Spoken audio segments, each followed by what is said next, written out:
follow list that's kind of assembled in groups. I have a top 10. I have a mid to late firsts. I have rounds 2 and 3, and then I have round 4 and beyond right now. That's how I group it at this point. But barring significant unforeseen results and incidents this winter and the coming spring, we can probably pretty safely eliminate Kumar Rocker and Jack Leiter from the Mariners radar.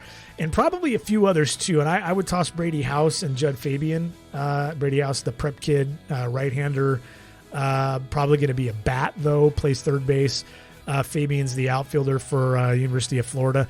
I think everyone else pretty much is a possibility right now for number 12 overall, just because there's going to be movement.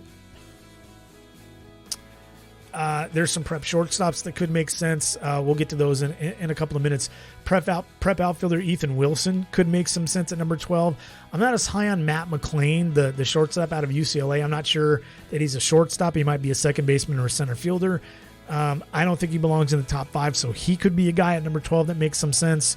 I'm hearing he could go anywhere from 3 to 15, depending on a lot of factors, including production in 2021, if, again, there is a 2021 season.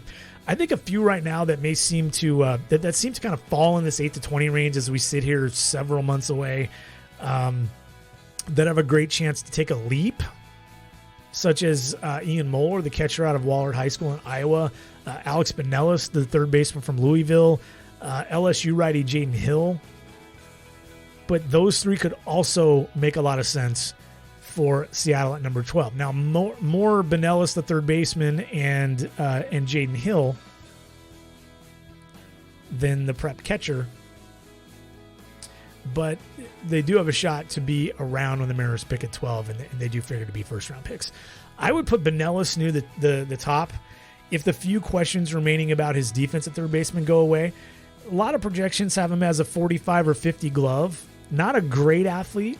Seems to field everything he can get to. I think he's playable there. I'm a little worried about that as the number 12 pick in the draft, though. But it is a left-handed bat, 280 hitter, 30 homer power. Pretty interesting guy. I love Gunnar Hoglund, the Ole Miss ace, right-hander, but I think most of the college arms are going to go top 10. That's Rocker, Leiter, Hoglund, maybe Hill, Mason Black from Lehigh too, simply because there's not as much college pitching this year after Rocker and Leiter.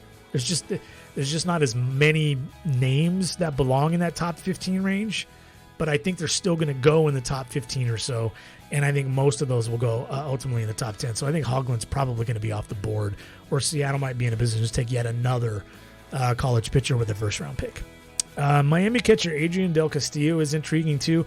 I do expect more middle-of-the-field picks in 2021, and I really thought on day 2 Seattle had a chance to go do that. They didn't this past June.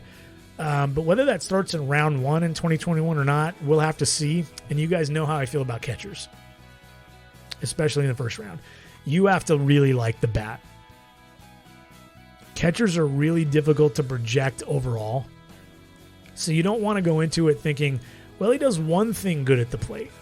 He hits for power, but we're not sure how much he's going to hit for average, because then you run into another Mike Zunino situation where development's going to have to change who he is, or you're going to have a tough time turning him into a worthy first-round pick. They're also difficult to project defensively. So you have to be sold that he fits defensively there, or you have to be sold that the bat plays at a corner somewhere else. He's got athleticism. He can play right field or third base or left field. Or if we have to stick him at first, the bat still plays there. So catcher is a tricky one.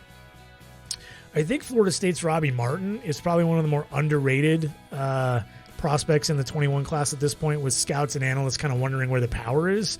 But I like him in the top half of the round. I think if they play, he's apt to answer some of those power questions, because the power is actually there. He just didn't get much of a chance to produce last year. He did a little bit more his freshman year. Other non-outfielders and non-college pitchers that I think maybe we should keep an eye on for Seattle at 12. I'd throw Job Jackson in there, Andrew Painter, Chase Petty. They're all prep right-handers. Lefty Drew Gray from Belleville High School, and every shortstop in the top 15.